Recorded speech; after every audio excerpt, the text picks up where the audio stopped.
Hello বন্ধুরা, শুভ সকাল। তোমরা কেমন আছো? আশা করছি ভালোই আছো, আমিও ভালো আছি। তো বন্ধুরা, প্রায় অনেক দিন হয়ে গেল আমার সাথে কোনো যোগাযোগ নেই। আমি বিশেষ কারণের জন্য তোমাদেরকে কোনো ভিডিও দিতে পারিনি, কোনো ব্লগও ছাড়তে পারিনি। তো বন্ধুরা, আবার আমি নতুন করে আবার চলে এসেছি তোমাদের সামনে নতুন নতুন ভিডিও নিয়ে। তো বন্ধুরা, তোমরা প্লিজ সাপোর্ট করো আর পাশে থেকো। তো আজকে সকালবেলা রান্না নিয়েই তোমাদের সামনে চলে এসেছি। তো দেখো, কালকে রাত্রে কিছু ভাত রয়ে গেছিলো, তো ভাবলাম সকালবেলা ঠান্ডার দিনে ঠান্ডা ভাত তো খেতে ভালো লাগে না, সেই জন্য এই সবজিগুলো কেটেছি। সবজিগুলো দিয়ে এর মধ্যে তেলে হালকা করে ভেজে নিচ্ছি। তারপর এর মধ্যে ডিম দেবো, পেঁয়াজ দেবো, দিয়ে ভাজা ভাজা করে ভাতগুলো দিয়ে দেবো। বেশ রাইসের মতন খেতে হয়ে যাবে।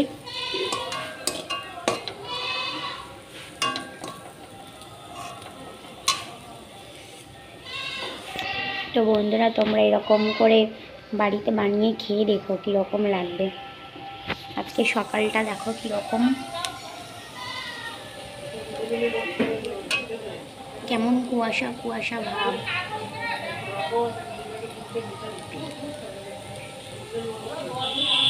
রোদ্দুর তো ওঠেই নি আজকে।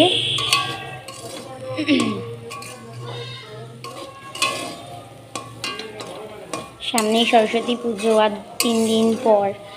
দেখো কি অবস্থা।